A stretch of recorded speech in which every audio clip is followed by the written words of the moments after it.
Kalau saja di dunia pertambangan ini kita bisa menghapus celah-celah korupsi, maka setiap kepala orang Indonesia itu setiap bulan akan mendapat uang 20 juta rupiah tanpa kerja apapun. Tahukah kamu bro, Indonesia sebenarnya adalah salah satu negara terkaya di dunia. Kekayaannya bukan cerita dongeng, tapi fakta yang berkali-kali disampaikan oleh para ahli dan pejabat negara. Orang Jepang dan Amerika bahkan berkata, seandainya negara mereka sama seperti di Indonesia, bukan tidak mungkin mereka akan menjadi negara superpower secara ekonomi, geopolitik, teknologi, dan lain sebagainya. Lebih-lebih kekayaan alamnya, apa sih yang nggak ada di Indonesia? Semuanya ada, bro. Bahkan Indonesia dikatakan sebagai surganya dunia. Bahkan mantan Ketua Mahkamah Konstitusi, Mahfud MD, pernah menyampaikan pernyataan yang benar-benar menampar logika kita semua.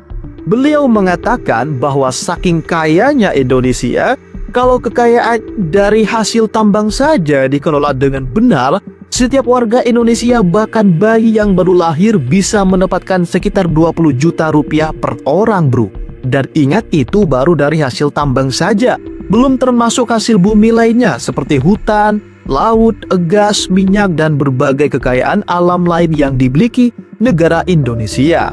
Lalu pertanyaannya sederhana, bro. Kalau Indonesia sekaya itu, kenapa rakyatnya masih miskin? Kenapa ya? Ya, jawabannya pahit, tapi nyata. Masalah Indonesia bukan kekurangan sumber daya, melainkan kekayaannya tidak sampai ke rakyat. Indonesia bukan negara miskin, tapi negara yang dirampok oleh para pejabat. Kekayaan alam kita luar biasa besar, namun bocor di mana-mana. Dan penyebab utamanya bukan hal yang asing di telinga kita. Korupsi. Ya, korupsi Indonesia bukan lagi sekedar kejahatan individu, tapi sudah menjadi penyakit sistemik. Lebih parahnya lagi, bro, korupsi ini seolah-olah dipelihara, bukan diberantas. Korupsi merampok uang rakyat, merugikan negara hingga triliunan rupiah, menghambat pembangunan, dan membuat pendidikan, kesehatan, serta infrastruktur menjadi mahal dan buruk. Yang dikorupsi itu bukan sekedar angka di laporan keuangan, tapi hak anak-anak untuk sekolah, hak orang sakit untuk berobat, hak petani untuk hidup layak, dan hak rakyat kecil untuk sejahtera. Namun ironisnya, hukuman bagi para koruptor sering sekali tidak sebanding dengan kejahatannya. Ada yang hanya dipenjara sebentar dapat remisi, menikmati fasilitas mewah, bahkan ada yang direhabilitasi, seolah-olah mereka korban. Akibatnya muncul pesan berbahaya di masyarakat. Korupsi itu resikonya kecil, tapi untungnya besar. Inilah alasannya kenapa korupsi terus terjadi di negara Konoha. Karena tidak ada efek jera di Indonesia, korupsi miliaran rupiah bisa dihukum hanya beberapa tahun. Korupsi triliunan pun masih bisa membuat pelakunya hidup nyaman, bro. Setelah bebas, mereka tetap dihormati. Bahkan ada yang kembali masuk ke dunia politik. Sistem tidak membuat pelaku takut, malah memberi ruang untuk mengulangi kejahatan yang sama. Sekarang, mari kita bandingkan dengan Cina, bro. Di sana, korupsi dianggap sebagai kejahatan luar biasa. Untuk koruptor kelas berat, hukumnya sangat keras. Bisa penjara seumur hidup, bahkan hukuman mati. Sekali ketahuan melakukan korupsi besar, karir selesai dan hidup pun selesai. Itu pun di Cina, bro ya. Beda kalau di Konoha. Apa dampaknya? Pejabat takut korupsi, uang negara lebih terjaga, pembangunan berjalan cepat, infrastruktur masif, dan ekonomi tumbuh pesat bukan karena orang Cina lebih suci atau lebih bermoral, tapi karena hukumannya tegas dan benar membuat mereka jera.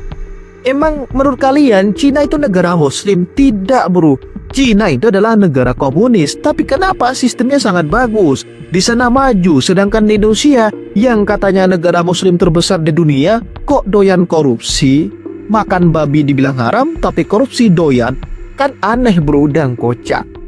Indonesia sebenarnya punya semua modal untuk menjadi negara maju, bro. Kekayaan alam yang luar biasa, sumber daya manusia yang besar, posisi geografis yang strategis, dan pasar domestik yang sangat besar.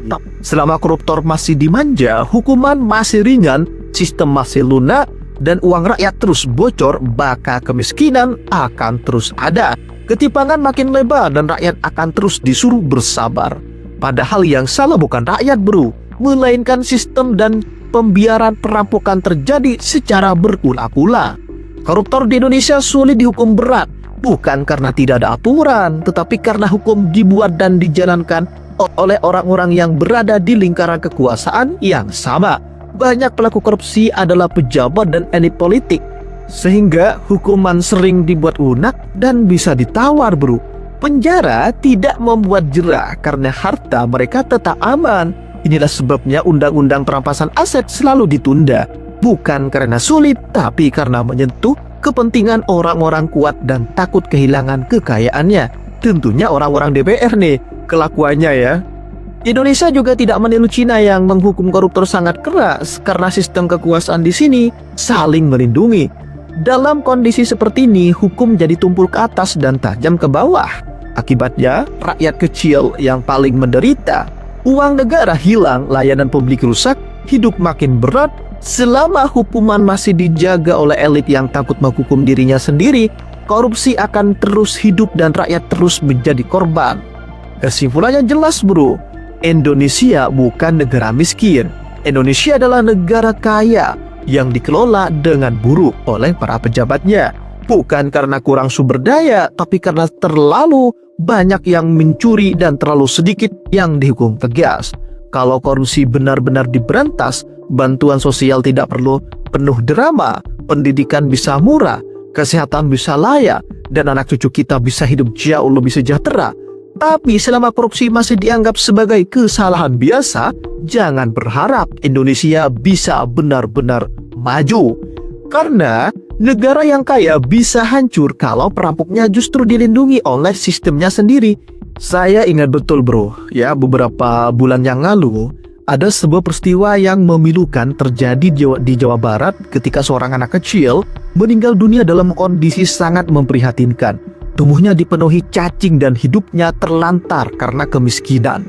Terlepas dari detail kasusnya, fakta ini menunjukkan ada warga, bahkan anak-anak yang hidup tanpa perlindungan layak di negeri yang seharusnya mampu menjamin kebutuhan dasar rakyatnya. Di negara kaya sumber daya, kematian akibat kelaparan, gizi buruk, dan keterlantaran bukanlah takdir, melainkan tanda gagalnya sistem melindungi yang paling lemah di negara Indonesia. Akar dari tragedi seperti ini adalah korupsi yang merajalela. Korupsi bukan sekedar mencuri uang negara, tapi merampas hak hidup rakyat kecil ketika anggaran bantuan kesehatan dan pemberantasan kemiskinan bocor atau tak sampai sasaran. Selama korupsi tidak ditindak tegas dan negara selalu terlambat hadir, kemiskinan akan terus memakan korban. Setiap nyawa yang hilang menjadi bukti bahwa sistem kita masih membiarkan rakyat kecil menanggung harga paling mahal. Itulah ulasan yang bisa saya berikan kepada kalian bro. Semoga bisa jadi bahan refleksi dan pengetahuan ya buat kalian. Terima kasih, sampai jumpa.